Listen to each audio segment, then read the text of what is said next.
ಈ ಥರ ಸ್ನ್ಯಾಕ್ಸ್ನ ಮನೇಲಿ ನೀವು ಮಾಡಿಕೊಟ್ರೆ ಮಕ್ಕಳಂತೂ ತುಂಬಾ ಖುಷಿಯಾಗಿ ತಿಂತಾರೆ. ಸೂಪರ್ ಟೇಸ್ಟಿಯಾಗಿ ಕ್ರಂಚಿಯಾಗಿರುವಂಥ ಬ್ರೆಡ್ ರೋಲ್ನ ಮಾಡ್ತಾಯಿದ್ದೀವಿ. ಒಂದು ಸತಿ ಇದನ್ನು ಮಾಡಿಕೊಟ್ರೆ ನೀವು ಮತ್ತೆ ಮತ್ತೆ ಕೇಳಿ ಮಾಡಿಸ್ಕೊಂಡು ತಿಂತಾರೆ. ಈಗ ಯಾವ ರೀತಿ ಮಾಡೋದು ಅಂತ ನೋಡೋಣ. ಒಂದೆರಡು ಆಲೂಗೆಡ್ಡೆನ ನಾನಿಲ್ಲಿ ಬಾಯ್ಲ್ ಮಾಡಿ ತೊಗೊಂಡಿದ್ದೀನಿ, ಬೇಯಿಸ್ಬಿಟ್ಟು ತೊಗೊಂಡಿದ್ದೀವಿ. ಇದನ್ನು ಈ ರೀತಿ ತುರಿದು ತೊಗೋತಾ ಇದ್ದೀವಿ. ಗ್ರೇಟ್ ಮಾಡೋದ್ರಿಂದ ಎಲ್ಲೂ ಸಹ ಗಂಟುಗಳಿರೋದಿಲ್ಲ. ಹಾಗಾಗಿ 1 ಸ್ಪೂನಷ್ಟು ಉಪ್ಪು ಹಾಕಿ ಇದಕ್ಕೆ ನಂತರ 1 ಟೀ ಸ್ಪೂನಷ್ಟು ಖಾರ ಹಾಕ್ಕೊಂಡಿದ್ದೀನಿ. ನೆಕ್ಸ್ಟ್ ನಾವು ಇದಕ್ಕೆ 1 ಸ್ಪೂನಷ್ಟು ಚಾಟ್ ಮಸಾಲಾನ ಹಾಕ್ಕೊಂಡಿದ್ದೀವಿ. ಟೇಸ್ಟಿಯಾಗಿರುತ್ತೆ, ಹಾಗಾಗಿ ಇಲ್ಲಾಂದರೆ ಸ್ಕಿಪ್ ಮಾಡಿ. 1 ಈರುಳ್ಳಿನ ಸಣ್ಣದಾಗಿ ಕಟ್ ಮಾಡಿ ಹಾಕ್ಕೊಂಡಿದ್ದೀನಿ. 1 ಹಿಡಿಯಷ್ಟು ಕೊತ್ತಂಬರಿ ಸೊಪ್ಪು. ಈ ಎಲ್ಲದನ್ನು ಚೆನ್ನಾಗಿ ಮಿಕ್ಸ್ ಮಾಡಿ ನೀವಿಲ್ಲಿ ಸ್ವಲ್ಪ ತಿಂದು ಸಹ ಟೇಸ್ಟ್ ನೋಡ್ಬೋದು. ಕೈಯಿಂದನೇ ಚೆನ್ನಾಗಿ ಮಿಕ್ಸ್ ಮಾಡೋದ್ರಿಂದ ಉಂಡೆ ಕಟ್ಟೋದಕ್ಕೆ ಈಸಿ ಆಗುತ್ತೆ. ಹಾಗಾಗಿ ಕೈಯಿಂದ ನಾನು ಚೆನ್ನಾಗಿ ಮಿಕ್ಸ್ ಮಾಡ್ತಾಯಿದ್ದೀನಿ. ನನ್ನ ವಿಡಿಯೋ ನಿಮಗೆ ಇಷ್ಟ ಆಗ್ತಿದ್ರೆ ಲೈಕ್ ಮಾಡಿ, ಹಾಗೆ ಸಬ್ಸ್ಕ್ರೈಬ್ ಮಾಡೋದನ್ನು ಮರಿಬೇಡಿ. ನೋಡಿ, ಈ ರೀತಿ ಉಂಡೆನ ಕಟ್ಟಿ ಎಲ್ಲದನ್ನು ಫಸ್ಟೇ ನಾವು ರೆಡಿ ಮಾಡಿ ಇಟ್ಕೊಳ್ಳೋಣ. ಸಿಲಿಂಡರ್ ಶೇಪಲ್ಲಿ ಮಾಡಿ ಇಟ್ಕೊತಾ ಇದ್ದೀನಿ ನಾನು. ಸ್ವಲ್ಪ ಉದ್ದವಾಗಿ, ನೀವು ರೌಂಡಾಗೂ ಸಹ ಮಾಡ್ಬೋದು. ಬ್ರೆಡ್ನ ತೊಗೊಂಡಿದ್ದೀವಿ ನೋಡಿ. ಬ್ರೆಡ್ ಸ್ಲೈಸಸ್ನ ಈ ನೀರಲ್ಲಿ ಅದ್ದಬೇಕಾಗುತ್ತೆ.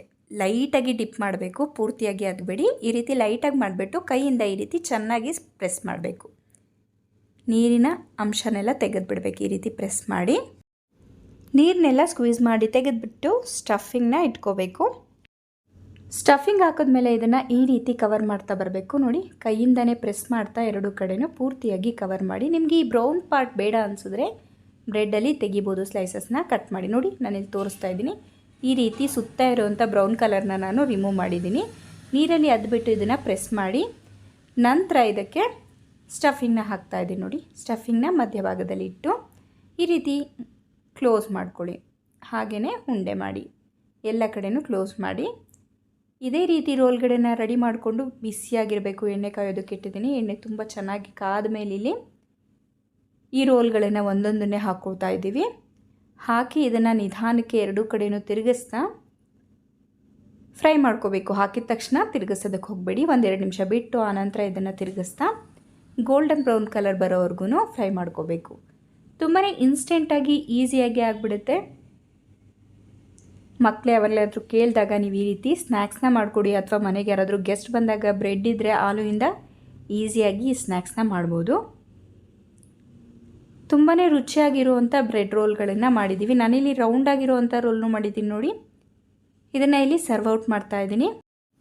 ಈ ಬ್ರೆಡ್ ರೋಲ್ಗಳನ್ನು ಮೇಯೋನೀಸ್ ಅಥವಾ ಕೆಚಪ್ ಜೊತೆ ಸರ್ವ್ ಮಾಡಿದ್ರೆ ತುಂಬಾ ಟೇಸ್ಟಿಯಾಗಿರುತ್ತೆ. ನಾನಿಲ್ಲಿ ಮೇಯೋನೀಸ್ ಜೊತೆ ಸರ್ವ್ ಮಾಡಿದ್ದೀನಿ. ತುಂಬ ಯಮ್ಮಿಯಾಗಿ ಟೇಸ್ಟಿಯಾಗಿರುವಂಥ ಈ ರೆಸಿಪಿನ ಟ್ರೈ ಮಾಡಿ. ಯಾವ ರೀತಿ ಬಂತು ಅಂತ ಕಮೆಂಟಲ್ಲಿ ತಿಳಿಸಿ.